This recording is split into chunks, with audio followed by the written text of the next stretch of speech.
ጤና ይስጥልኝ የቮያ ቴሌቪዥን ተከታታዮች ለዕለተ እሁድ ያልናቸውን ዜናዎች ይዘን ቀርበናል። እስከ መጨረሻው እንድትከታተሉን በአክብሮት እንጋብዛለን። የባህር ዳር ከተማ የመንገድ ስያሜ ዕቅድ የነዋሪዎችን ስጋትና ጠንካራ ተቃውሞ ቀሰቀሰ። ለቀድሞ ባለስልጣናት ስያሜ ከመስጠት ተቆጠቡ ተብሏል። የባህር ዳር ከተማ አስተዳደር ለከተማዋ እድገት ጉልህ አስተዋጽኦ ላበረከቱና ታሪካዊ ትስስር ላላቸው ታዋቂ ግለሰቦች መንገዶችን በስማቸው ለመሰየም ማቀዱ የተሰማ ቢሆንም እቅዱ ከወዲሁ የፖለቲካዊ ውሳኔ ጥላ ስላረፈበት በነዋሪዎች ዘንድ ጠንካራ ቅሬታና ድምጽ እያስነሳ ይገኛል። ከተማ አስተዳደሩ ከዚህ ቀደም የኮሪደር ልማቱን መጠናቀቅ ተከትሎ ነባር የሰፈር ስያሜዎችን በማይረሳ መልኩ በከተማ እምብርት ላይ በክብር ጽፎ ማስቀመጡ በነዋሪዎች ዘንድ ከፍተኛ አድናቆት ተችቶት የነበረ በጎ ተግባር ነው።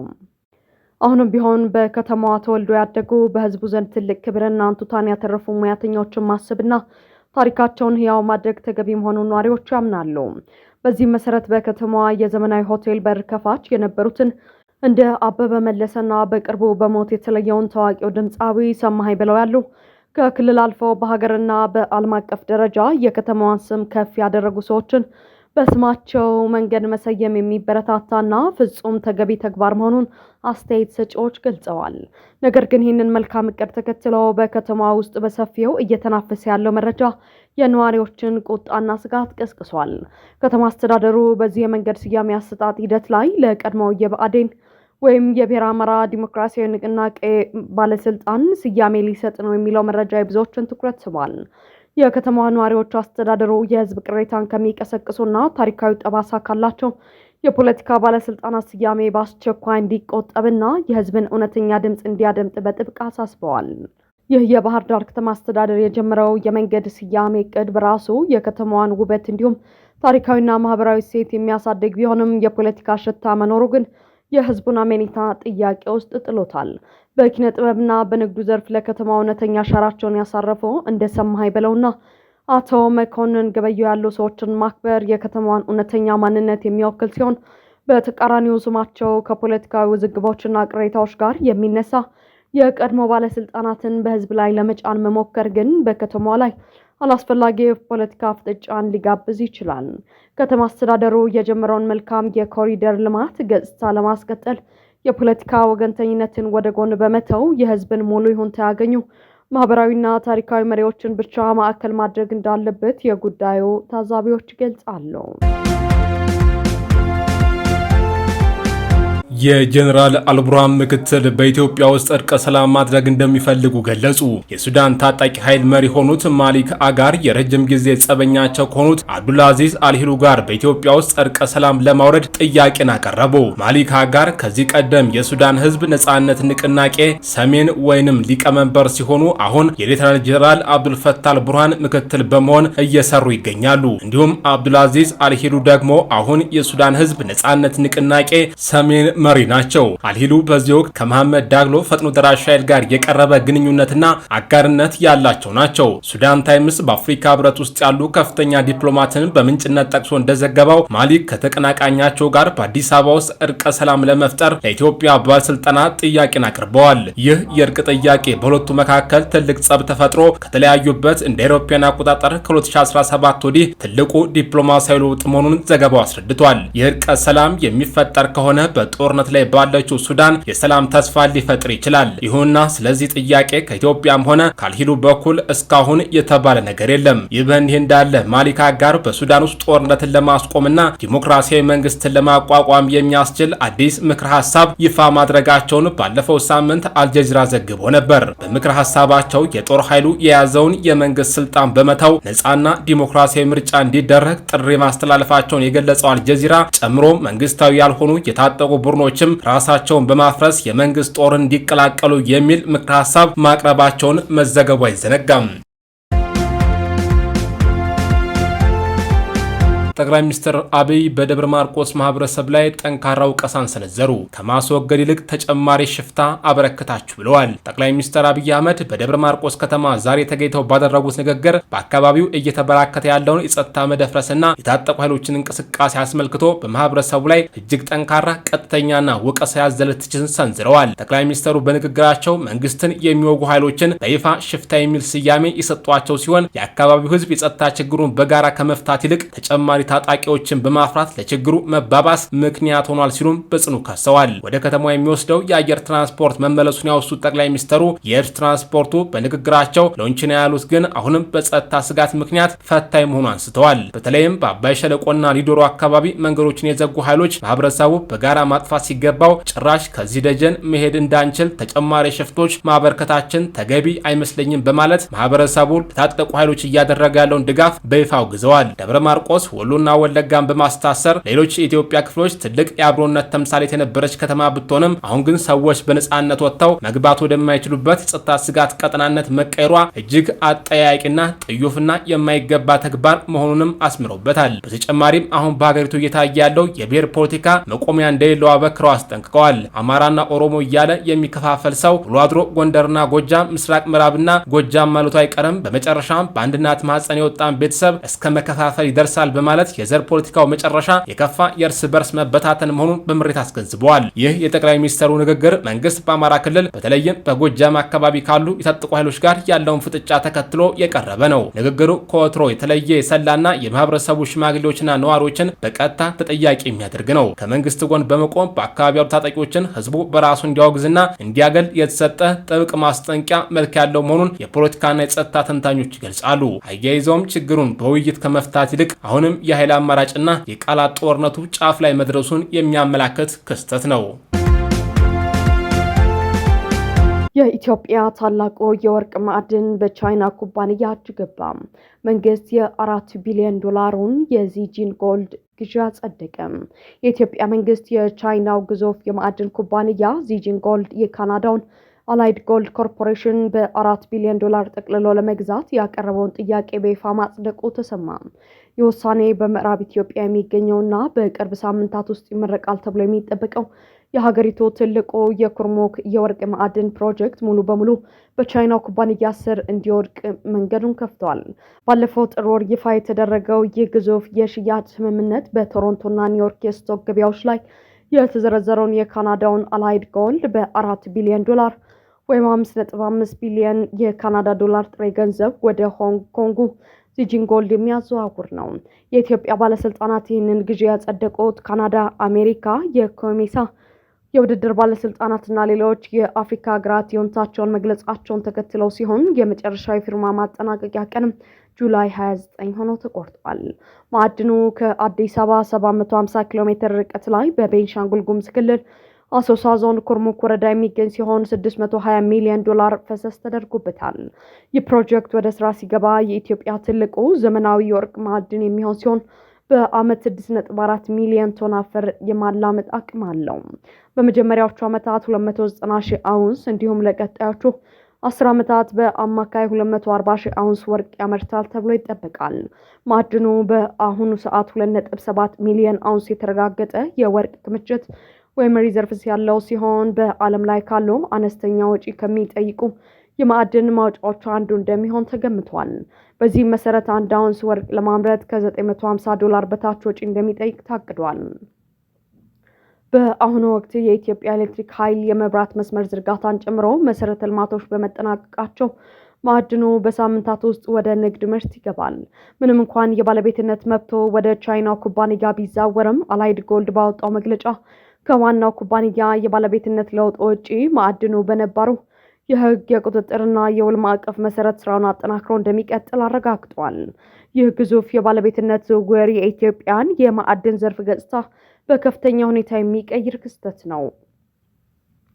በመጀመሪያ ደረጃ በዓለም ላይ ካሉ ግንባር ቀደም የወርቅ አምራቾች አንዱ የሆነው ዚጂን ጎልድ ወደ ኢትዮጵያ መግባቱ የውጭ ቀጥታ ኢንቨስትመንትን ወይም ኤፍዲአይ ለማሳደግና በዘርፉ ላይ የሌሎች ዓለም አቀፍ ባለሀብቶችን አመኔታ ለመገንባት ትልቅ አቅም ይፈጥራል። ማዕድኑ ወደ ስራ ሲገባም ለሀገሪቱ ከፍተኛ የውጭ ምንዛሬ እንደሚያስገኝ ይጠበቃል። በሌላ በኩል ግን የስምምነት የቻይና ኩባንያዎች በአፍሪካ በተለይም በኢትዮጵያ የተፈጥሮ ሀብት በተለይ ወርቅ ላይ ያላቸውን ቁጥጥር እጅግ አጠናክሯል። የምዕራባውያን ወይም የካናዳ ኩባንያ ወጥቶ በቻይናው መተካቶ ኢትዮጵያ ግዙፍ የማዕድን ሀብቷን ለውጭ ባለሀብቶች ክፍት በማድረግ ረገድ ትልቅ ምርታ ቢያሳይም የሀገሪቱን ትልቁንና ከፍተኛ ትርፍ የሚያስገኘውን አንጡር ሀብት በማስተዳደር የአካባቢ ጥበቃን በማረጋገጥና ከዘርፉ የሚገኘውን ሀገራዊና የአካባቢው ማህበረሰብ ጥቅም በማስጠበቅ ረገድ መንግስት እጅግ ጥብቅ የሆነ የቁጥጥርና የክትትል ስርዓት ሊኖረው እንደሚገባ በግልጽ የሚያመላክት ነው። የባህር ዳር ዓለም አቀፍ ስቴዲየም ግንባታ ከ90% በላይ መጠናቀቁ ተገለጸ። የባህር ዳር ስቴዲየም ግንባታ ከ90% በላይ መጠናቀቁ የተገለጸ ሲሆን በፕሮጀክቱ ላይ እየሰሩ ያሉ ሰዎች እንደተናገሩት ከዚህ በኋላ የሚቀረው የማጠናቀቂያ ስራዎች ብቻ ናቸው። የፕሮጀክቱ ኃላፊዎች ቀሪዎቹ ስራዎች ተጠናቀው በመስከረም ወር ላይ ስቴዲየሙ ለጨዋታ ዝግጁ እንደሚሆን ተስፋ ሰንቀዋል።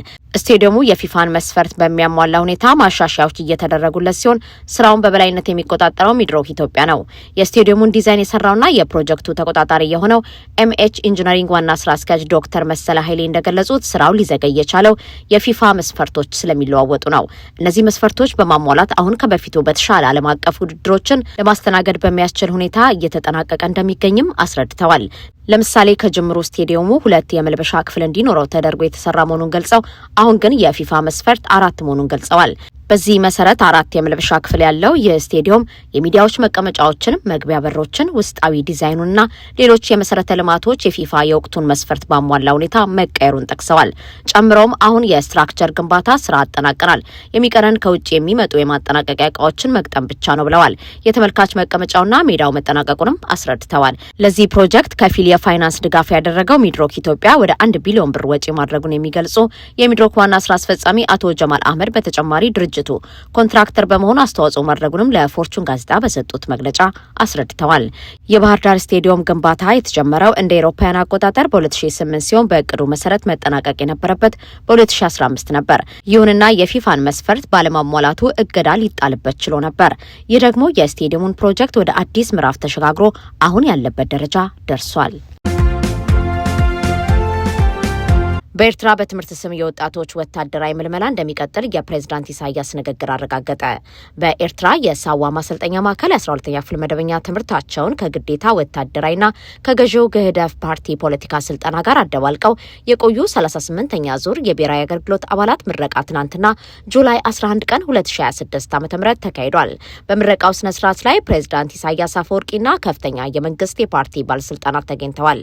ፕሬዝዳንት ኢሳያስ በዕለቱ ባደረጉት ንግግር ተመራቂዎች በፈተና ውጤታቸው ሳይገደቡ በትምህርታቸው እንዲገፉና ለሀገሪቱ እድገትና ደህንነት ኃላፊነታቸውን እንዲወጡ ጥሪ አቅርበዋል።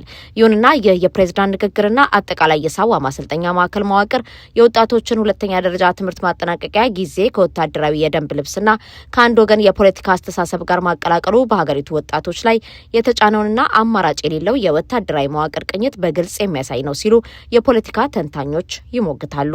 የማዕከሉ አዛዥ ኮሎኔል ደበሳይ ግዳይ እንዳስታወቁት ከተለያዩ 6 የሀገሪቱ ክፍሎች የተሰባሰቡት እነዚህ ወጣቶች ከኦገስት 2024 እስከ ማርች 2025 የ12ኛ ክፍል ትምህርታቸውን ከተከታተሉ በኋላ ከኤፕሪል 2025 ጀምሮ እስከ ዛሬ የምረቃ ቀናቸው ድረስ ወታደራዊና ፖለቲካዊ ስልጠና ሲሰጣቸው ቆይቷል። ይህ ስነ ስርዓትና ባህልን ማስቀጠል በሚል ስም የሚካሄደው ለጋ ወጣቶችን የማላመድ ሂደት ወጣቱ ዜጋ ገና ከትምህርት ገበታው ሳይነቀል የመንግስት ፖለቲካና የጦር መሳሪያ መጠቀሚያ እንዲሆን የሚያደርግና የወደፊት የሲቪል ህይወት እድሉን የሚያጠብ መዋቅራዊ አፈና ነው በሚል በዓለም አቀፍ ደረጃ የሚሰነዘረው ትችት ይበልጥ የሚያጠናክር ሆኗል። የኦማን ውጭ ጉዳይ ሚኒስቴር የኢራን አምባሳደርን ጠርቶ አነጋገረ። የኦማን የውጭ ጉዳይ ሚኒስቴር ዛሬ እሁድ በሙስካት የሚገኙትን የኢራን አምባሳደር ሞሳ ፋራህን ጠርቶ ማነጋገሩን አስታወቀ። ሚኒስትሩ ባወጣው መግለጫ በኦማን ግዛት ውስጥ የተፈጸሙት ጥቃቶችን በተመለከተ ለአምባሳደሩ ይፋዊ የተቃውሞ ማስታወሻ መስጠቱን አስረድቷል። በሙሳንዳምና አልወስታ ግዛቶች ውስጥ በኢራን የተፈጸመውን ጥቃት በተመለከተ የውጭ ጉዳይ ሚኒስቴር ኃላፊነት የጎደለው ድርጊት ነው የሚል ማስታወሻ መስጠቱን የገለጸው ሚኒስትሩ በድርጊቱ አለመደሰቱን ለአምባሳደሩ እንደገለጸላቸው አስታውቋል። ሚኒስትሩ ጨምሮም ኢራን የሀገር ሉዓላዊነት፣ መልካም ጉርብትናንና በሌላ አገር ውስጣዊ ጉዳይ ያለመግባት መርሆችን እንድትከተል አሳስቦ የሁለቱን አገራትና ህዝቦች የሚያስተሳስሩን የስነ ምግባር እሴቶች እንድታከብር ጠይቋል። ይህ በእንዲህ እንዳለ ኢራን በአሜሪካ የደረሰባትን ጥቃት ተከትሎ ኦማንን ጨምሮ በቀጠናው በሚገኙ የአሜሪካ ወታደራዊ ቦታዎች ላይ የአጸፋ መልስ መስጠቷ ማስታወቁ ይታወሳል። ዘለንስኪ ጠቅላይ ሚኒስትራቸውን ሊያባረሩ መሆኑን አስታወቁ። የዩክሬኑ ፕሬዝዳንት ዘለንስኪ ዛሬ በቴሌግራም ገጻቸው ላይ ባሰራጩት መልእክት ጠቅላይ ሚኒስትር ዩሊያ ሲቪርዲኮን ጨምሮ በመንግስት ኃላፊዎች ላይ ከፍተኛ ሹምሽር ለማድረግ መወሰናቸውን ገልጸዋል። በመልእክታቸው ጠቅላይ ሚኒስትሯ በዚህ ወሳኝ ወቅት ለነበራቸው አመራር ጥልቅ አድናቆት እንዳላቸው የጠቀሱት ዘለንስኪ በጉዳዩ ላይ ጠቅላይ ሚኒስትሯን ማወያየታቸውን አስረድተዋል። በመሆኑም ከጠቅላይ ሚኒስትርነት ከተነሱ በኋላ በዲፕሎማሲው መስክ ትልቅ ሚና እንዲጫወቱ የሚመደቡ መሆኑን ገልጸዋል። ጨምረውም አሁን ሀገራችን ያለባትን ፈተና ከግምት ውስጥ በማስገባት በውስጥ ያለውን የመንግስት አሰራራችንን ማዘመንና ማሻሻል ያስፈልጋል። በዚህ ውስጥ ለጦርነት የሚቀርበውን የጦር መሳሪያ ድጋፍ ማሳደግና ለመጪው ክረምት ዝግጅት ማድረግም ግድ ነው ያሉት ዘለንስኪ ከጠቅላይ ሚኒስትሯ በተጨማሪ ሌሎች ሚኒስቴሮችም ከስልጣናቸው እንደሚነሱ ፍንጭ ሰጥተዋል። ይህ ሹምሽራቸው በይፋ እንዲጸድቅ የፓርላማው ይሁንታ የሚያስፈልገው ሲሆን በዛሬው መልእክታቸውም ከፓርላማው አባላት ጋር በመሆን በዩክሬን መንግስት ውስጥ ጠንካራ ለውጦችን እናደርጋለን ብዬ እገምታለሁ ብለዋል።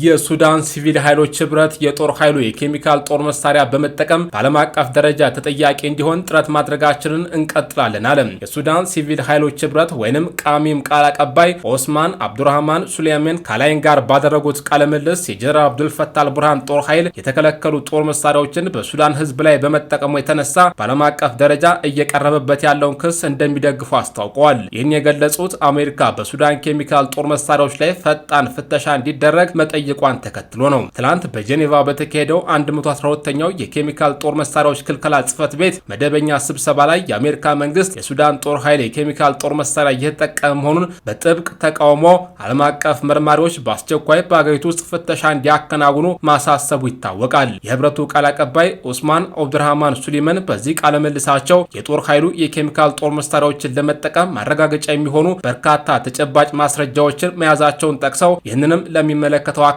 ለማቅረብና የጦር ኃይሉን ተጠያቂ ለማድረግ መዘጋጀታቸውን አስታውቋል። እነዚህ ማስረጃዎችን በመያዝ በዓለም አቀፍ ፍርድ ቤት ክስ የማቅረብ እቅድ እንዳላቸውም ገልጸዋል። ይህ በእንዲህ እንዳለ ይህ ህብረት በእያንዳንዱ አካላት የፈጥኖ ደራሽ ኃይሉ የፖለቲካ ክንፍ ተደርጎ የሚቆጠር መሆኑ ይታወሳል።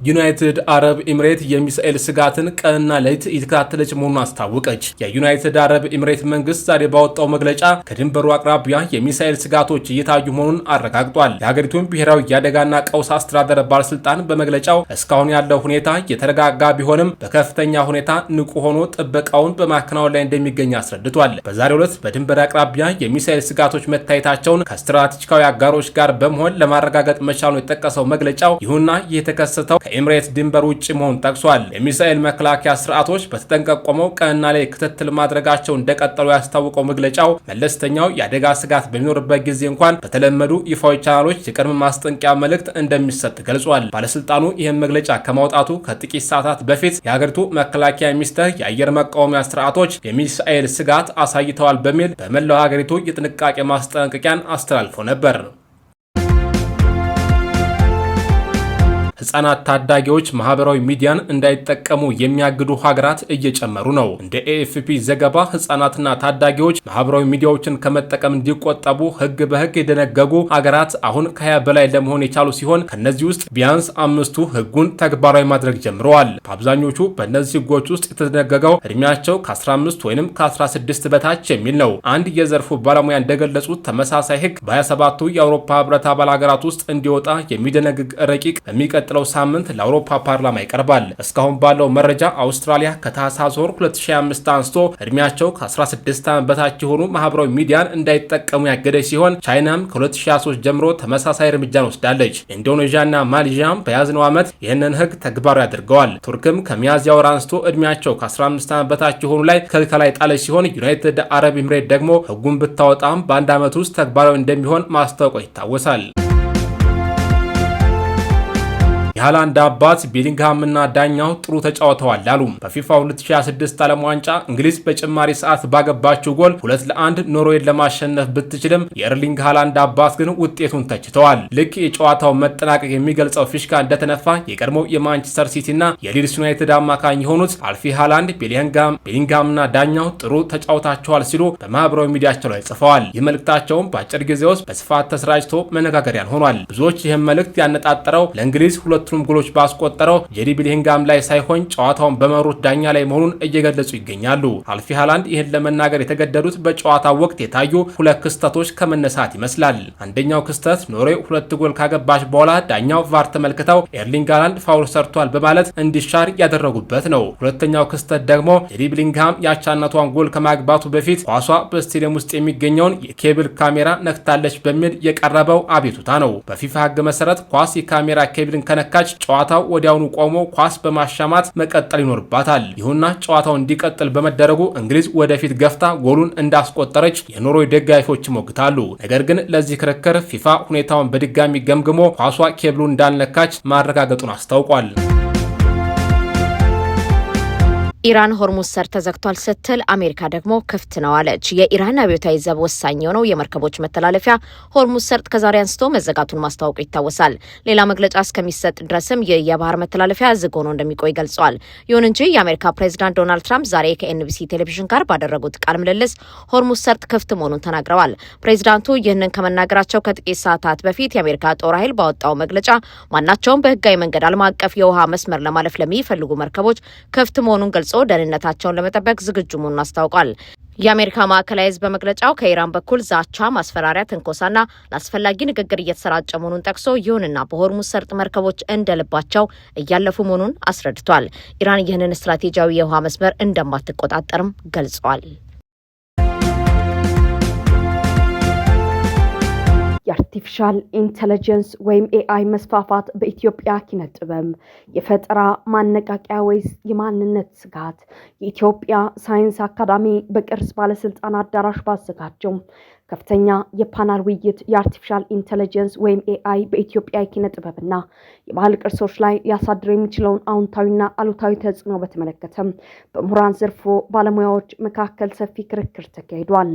አርቲፊሻል ኢንተለጀንስና ስነ ጥበባት እድሎች፣ ተግዳሮቶችና መፍትሄዎች በሚል መሪ ቃል በተካሄደው በዚህ መድረክ ላይ ዋናው አጀንዳ ቴክኖሎጂው ለባህላዊ ጥበባት እድገት እንደ ማነቃቂያ መወሰድ አለበት ወይስ ለጥበብ እውነተኛነት ወይም ኦተንቲክሲቲ የተጋረጠ ስጋት የሚለው ወሳኝ ጥያቄ ነበር። በውይይቱ ላይ የኢትዮጵያ ቤተ መዛግብትና ቤተ መጻሕፍት አገልግሎት ዋና ዳይሬክተር ሰርጸ ፍሬ ስብሐት የሀገሪቱን የጋራ ትውስታ ለመጠበቅ የመንግስት ፖሊሲን ከኪነ ጥበብ ጥበቃ ጋር ማቀናጀት ወሳኝ መሆኑን አሳስበዋል። በሌላ በኩል አቶ ወንደሰን ሙሉጌታ የኤአይ ሞዴሎችን በኢትዮጵያ ቋንቋዎችና ጥበባት የማሰልጠን ወይም መረጃ የመመገብ ወይም ዳታ ፊዲንግ ሂደት ከሀገሪቱ የባህል እሴትና የሕግ ማዕቀፍ ጋር መጣጣም እንዳለበት አጽንኦት ሰጥተዋል። ቴክኖሎጂው ጥንታዊ ሰነዶችን ለመጠገንና ለትርጉም ስራዎች ጠቃሚ ረዳት መሆኑ ቢታመንም በውጭ ሀገር የበለጸጉ የኤአይ ሞዴሎች ላይ ከመጠን በላይ ጥገኝነት መፍጠር የኢትዮጵያን የኪነ ጥበብ ልዩ መገለጫና ማንነት ሊያሟሽሽ ይችላል የሚል ጠንካራ ስጋት ቀርቧል።